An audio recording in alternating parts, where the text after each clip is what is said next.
il a servi en Algérie de 60 à 62 au sein d'un régiment d'artillerie. Et ensuite, eh bien, il s'est reconverti, si on peut parler de reconversion, dans la gendarmerie nationale. Et il a occupé différents postes, notamment le poste de professeur à l'école de guerre. Alors, son témoignage est intéressant puisque la guerre d'Algérie a commencé avec des gendarmes, puisque comme il s'agissait d'opérations de maintien de l'ordre, les militaires n'avaient pas juridiquement le droit d'ouvrir le feu. Donc, pour pouvoir tirer, il fallait des gendarmes à côté d'eux pour qu'ils soient dans les conditions légales d'ouverture du feu. En général, vous avez la parole. Oui, merci. Donc, comme le disait Jean-Pierre Martin, j'étais sous-lieutenant d'artillerie du contingent en Algérie pendant 30 mois. Et je commencerai par 3 clichés vous présentant mes rapports avec la gendarmerie. Tout d'abord, on en a parlé tout à l'heure, ce gendarme qui nous suivait en opération et qui ne nous quittait pas d'une semelle, dont on se demandait un petit peu la raison de la présence. Deuxième cliché, alors là on va... La première photo. Deuxième cliché, bon vous excuserez la qualité des photos qui sont des reprises. Hein. Deuxième cliché, c'est les automitrailleuses de la gendarmerie mobile qu'on retrouvait en fin de ratissage, en bouclage, et qui étaient très intéressantes parce qu'à bord il y avait des norvégiennes qui étaient des containers isothermes dans lesquels il y avait des bonnes bières bien fraîches. Donc on était très content de les trouver là. Et enfin, dernier cliché. C'est en bas pour avancer. Voilà, dernier cliché, cette rencontre sur le terrain d'aviation d'Orléansville lors d'un héliportage avec le lieutenant Alès de la gendarmerie qui était à la tête d'une arca de combattants, hein, presque une centaine, et qui s'appelait Partisans Noirs, et qui nous étonnait un petit peu de voir un lieutenant de gendarmerie aussi engagé dans le combat. Alors, ces 3 clichés, en fait, et cette vision extérieure de la gendarmerie, résument assez bien ce qui a été son rôle pendant cette période, c'est-à-dire exécution de ses missions traditionnelles, judiciaires notamment, participation au combat et adaptation aux circonstances. Donc en 20 minutes, je vais vous résumer un petit peu ces événements. Donc la gendarmerie, elle est arrivée, bien sûr, au moment de la conquête de 1830, sur le territoire, et les gendarmes vont occuper le terrain, c'est-à-dire les brigades occupent le terrain, mais dans un rapport moindre par rapport à celui de la France, puisque c'est dans un rapport de 1 à 10. 10 fois moins de brigades par rapport à la métropole. Alors, voilà la brigade de Kerata, vous remarquez d'ailleurs qu'elle est un petit peu fortifiée.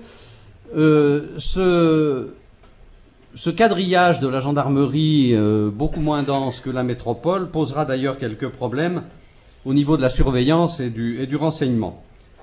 Mais en 1954, au moment du déclenchement de l'insurrection, il y a moins de 5000 hommes de la gendarmerie en Algérie, ici la brigade de Bougie, et alors qu'ils sont 58 000 en métropole. Pardon, ça va trop vite. Voilà. Et vous remarquerez d'ailleurs sur cette photo, à côté des gens, qui est une photo fin 19e, à côté des gendarmes, la présence d'auxiliaires locaux. Alors, la gendarmerie, compte tenu de l'étendue du territoire algérien, a beaucoup de difficultés à communiquer avec la population, barrage de la langue également, c'est certain, les distances à parcourir. Les événements de 1945 ne sont pas une surprise pour la gendarmerie qui avait quand même pressenti des mouvements, la montée des brigandages. Ça sera le cas également jusqu'en 1954. Les renseignements d'ambiance de la gendarmerie font état d'acquisition d'armes et d'entraînement à caractère militaire. Mais en 1954, le caractère simultané du déclenchement des attentats n'avait pas été prévu. Une date importante, c'est 1955, la proclamation de l'état d'urgence sur tout le territoire à partir du mois d'août, et qui là va entraîner une coopération inévitable entre armée et gendarmerie. Et un accroissement des tâches pour la gendarmerie, notamment l'AGM, la gendarmerie mobile qui doit accompagner les troupes, les gardes et transfèrements de prisonniers, l'aide à la mise sur pied des unités territoriales. Les effectifs de la gendarmerie sont de 7000 hommes et ne cesseront d'augmenter dans les années suivantes. 2 mots sur la bataille d'Alger, entreprise par la 10e division parachutiste en 1957. La gendarmerie a été bien sûr impliquée au plan judiciaire notamment, mais également le recensement de la Casbah a été fait uniquement par les escadrons de gendarmerie mobile. Mais là, on s'est trouvé confronté à cette montée en puissance de l'armée de terre notamment, dans un cadre juridique inadapté et assez flou. D'où mon deuxième chapitre, le problème de la gendarmerie et de la légalité. Donc la gendarmerie, par ses fonctions, elle doit faire respecter un cadre juridique et qui s'appliquait aux conditions de combat, ouverture du feu, interrogatoire, exploitation du renseignement. Et il est clair que les prescriptions du code d'instruction militaire, qui prévoyaient arrestation, enquête judiciaire, autopsie dans les cas de décès, s'accommodaient mal des conditions des opérations. Alors la gendarmerie, elle est contrainte de s'adapter à la réalité des opérations et souvent d'ailleurs elle a un petit peu fermé les yeux sur la stricte application de la loi. Et d'ailleurs même cette position lui vaudra quelques démêlés avec la justice. Alors la gendarmerie, donc je vous disais, se trouve en position subordonnée par rapport au dispositif de maintien de l'ordre dirigé par l'armée de terre, on l'a vu. Et comme écrit le général Morin, d'autant plus que la troupe ne remet à la gendarmerie que très peu d'individus susceptibles de faire l'objet de poursuites judiciaires, car les suspects sont en fait abattus sur le champ en application de l'instruction ministérielle du 1er juillet 1955. Cette instruction disait que tout suspect tentant de s'enfuir devait être abattu, de même que tout suspect pris les armes à la main pouvait être abattu. Donc, cette application... Alors, on va aller un petit peu plus loin. Voilà. Cette application stricte de la légalité devient difficile. Sur le terrain, les escadrons de gendarmerie mobile sont employés dans les mêmes conditions que les unités de l'armée de terre, alors que, comme disait le général Morin, commandant la gendarmerie en Algérie à cette époque, la gendarmerie mobile devait être considérée comme le prolongement et la réserve de la départementale, et il aurait certes préféré qu'elle reste en appui de la gendarmerie départementale. Alors en matière de recherche du renseignement, bon, la recherche du renseignement est pour la gendarmerie l'une de ses missions principales. Donc là, elle a participé à cette mission, mais ambiguïté, à qui transmettre le renseignement? Devait-elle continuer à le transmettre à ses chefs ou devait-elle le transmettre aux officiers de renseignement de l'armée de terre? Donc il y a eu quelques problèmes. Et puis également les conditions de détachement des gendarmes dans les DOP, les DOP qui étaient les détachements opérationnels de protection, responsables de l'obtention combinée du renseignement sur le terrain. Et c'est certain que le commandement de la gendarmerie voyait mal les gendarmes intégrer ce genre d'unité, et ça a été fait puisqu'il y a eu près d'une trentaine de gendarmes détachés dans les DOP, mais ils étaient tenus reine courte, si je puis m'exprimer ainsi. À partir de mai 1958, la gendarmerie va se trouver mêlée à l'évolution politique et militaire. C'est le retour du général de Gaulle, salué par les gendarmes parce qu'il leur a amélioré la situation matérielle en matière de logement, d'équipement notamment. Et toujours le général Morin, il note dans un rapport sur l'état d'esprit que le personnel de gendarmerie reste assez étranger à la politique. Celui originaire d'Afrique du Nord manifeste plus d'inquiétude et de nervosité, et pour cause. Alors, les effectifs de la gendarmerie augmentent, notamment avec le recrutement de supplétifs et d'auxiliaires d'origine FSNA, et ces supplétifs auxiliaires passent de 900 au début de la guerre à 5500 en 1962. Alors l'implantation de la gendarmerie est quand même loin d'atteindre celle de la métropole, rien n'a bougé au niveau des brigades. Une brigade pour 20 000 habitants en Algérie, une pour 11 000 habitants en France. Alors, il y a eu l'implantation des SAS, on en a parlé, des sections administratives spécialisées, d'où le problème de cohabitation avec les brigades, parce qu'elles sont en prise sur le territoire. Et que disait le général Morin à ses troupes? Donc, c'est un échelon hiérarchique supplémentaire à l'égard des brigades. Lui souhaite qu'elles échappent à toute subordination, et il écrit tout en entretenant des liaisons empreintes de la déférence due aux autorités locales. Voilà, c'est le langage gendarmique traditionnel. Alors, en 1958, adaptation, je vous disais, création des commandos de chasse.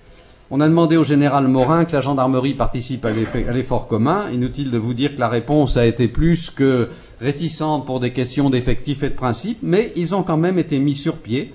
6 commandos, notamment dans la région d'Orléansville, dans la ZO de l'Ouest algérien. C'est pour ça, puisque j'étais à Orléansville, que je les ai rencontrés.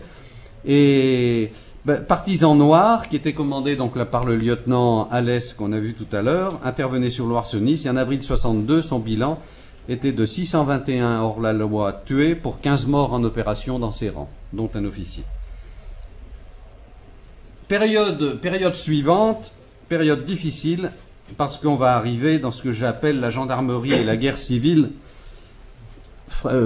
séparation, fraction au sein des populations, et à la lutte contre le FLN qui continue. La gendarmerie va devoir ajouter la lutte contre les Européens, dont d'ailleurs beaucoup servent dans ses rangs. Alors cette tâche devient psychologiquement pénible, et la gendarmerie rappelle qu'elle doit se tenir à l'écart des discussions politiques, et beaucoup de Français, de gendarmes de souche européenne, algériens, seront mutés en métropole lorsqu'on sentira qu'ils ont du mal à continuer à faire leur métier correctement.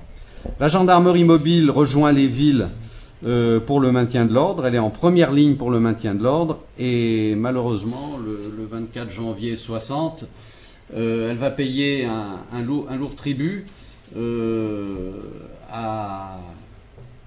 suite à cette manifestation du 24 janvier, où 14 gendarmes sont tués en dégageant des barricades. Qu'est-ce qui s'est passé? Le général Morin souligne le manque de coordination avec la troupe et l'indécision de celle-ci. Ce sont ses propres termes. Les régiments c'est de la Légion, je crois, qui devaient protéger les flancs des escadrons de gendarmerie mobile, sont intervenus trop tard, laissant la gendarmerie mobile exposée au feu des Européens, et donc il y a eu quand même un lourd bilan. Moi, je suis en avance là. On n'est pas en avance, monsieur. Non. Vous êtes peut-être en avance, mais on est en retard globalement. Oui, mais moi j'ai dépassé, non? Non, vous avez encore 5 minutes. Ah oui, c'est bon.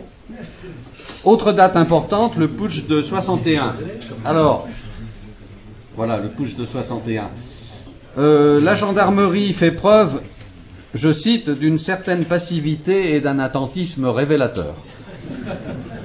Vous ne serez pas surpris, à tel point même que l'état-major interarmé survivant s'installe au siège du commandement de la gendarmerie pour continuer à exercer ses fonctions. Alors, les brigades, elles se sont contentées d'observer, elles ont rendu compte, elles ont surtout évité qu'il y ait des heurts entre communautés musulmanes et européennes. Et donc le 25 avril à 22h, les blindés de la gendarmerie, après le départ des parachutistes, investissent le centre d'Alger. Il y a eu des commissions d'enquête qui ont été mises en place, auxquelles la gendarmerie a apporté son concours. Alors, à partir de l'été 61, c'est surtout la lutte contre l'OAS qui va prendre le dessus. Et les forces de l'ordre essaient de garder le contrôle de la population. Il y a de rares augmentations d'effectifs, mais plus du tout au profit de la GD, puisqu'il n'est plus question de s'occuper de quadrillage, et surtout au profit de la gendarmerie mobile. Alors, encore un événement dramatique dans la lutte contre l'OAS, puisque déjà la gendarmerie devient l'ennemi numéro 1 de l'OAS avec tout ce qui est force de l'ordre et administration. Les casernes sont visées. Et le 23 mars, la gendarmerie intervient à Bab el-Oued pour reprendre le contrôle du quartier. Et là, il y a un capitaine de l'escadron de Nice qui est tué, tandis que 16 gendarmes sont blessés. On va arriver vers la fin, mais le nombre des escadrons de gendarmerie mobile augmente, puisqu'ils sont sur 103 escadrons à l'effectif, il y en a 50 en Algérie, qui passent 6 mois consécutifs tous les ans en Algérie. Donc il y a une forte proportion. Les relations avec l'armée sont quand même un petit peu tendues, compte tenu de tout ce qui s'est passé du côté politique. Et après l'indépendance, le 3 juillet 1962, la gendarmerie commence à replier ses personnels en cherchant à les protéger. Et elle doit composer, comme j'ai dit, avec les nouveaux maîtres. Non, c'est pas celle d'après. Non. Bon, bah ça fait rien. J'ai une photo de la LN. Bon. Donc la gendarmerie doit chercher à protéger ses personnels. Il y a quand même la LN exige que l'on mette le drapeau algérien dans les brigades. Les gendarmes ne veulent pas. Les gendarmes sont obligés de se déplacer en civil, aussi bien à cause des attentats OAS que des récriminations de la LN. Donc c'est pas une période facile. En plus, s'ajoute la guerre civile entre ANP et ALN, ce qui fait quand même un bouillon de culture assez délicat. Alors, le repli des brigades va se faire progressivement jusqu'en février 63. Il va rester 1900 hommes de la départementale pour assurer les missions de prévôté auprès de l'armée qui est encore là. Les autorités algériennes auraient souhaité conserver les escadrons pour le maintien de l'ordre, mais on leur a pas donné. Hein. Il est resté que 1 ou 2 escadrons, c'est tout. Tous les autres ont été rapatriés. Et il était également prévu que la gendarmerie apporte une aide technique pour la création de la future gendarmerie algérienne. Mais les relations difficiles avec les autorités de fait, c'était qui, ALN ou ANP, on ne savait pas trop. L'absence de directives sur les cessions de casernement et de matériel. Le silence sur les conditions d'intégration des gendarmes musulmans, c'est logiquement les gendarmes musulmans supplétifs qui auraient dû créer la future gendarmerie algérienne. Bon, ça n'a pas pu se faire. Donc la gendarmerie a décidé de rentrer et a tout laissé tomber, tout ce qui était en matière d'aide technique. Ma conclusion, je reprends pas, je dirais simplement que l'épisode algérien a été pour la gendarmerie une période difficile. On peut comparer à celle de la France de Vichy lorsqu'il faut, pour des personnels d'ordre et de discipline, obéir à des directives qui ne sont pas toujours en accord avec leurs propres idées. Alors on peut se démettre, certes, mais on peut aussi se soumettre en tentant d'atténuer les dérives. C'est ce que beaucoup ont cherché à faire à tous les niveaux, n'oubliant pas cependant que la vocation de la gendarmerie, c'est d'être au service de la loi. Je vous remercie.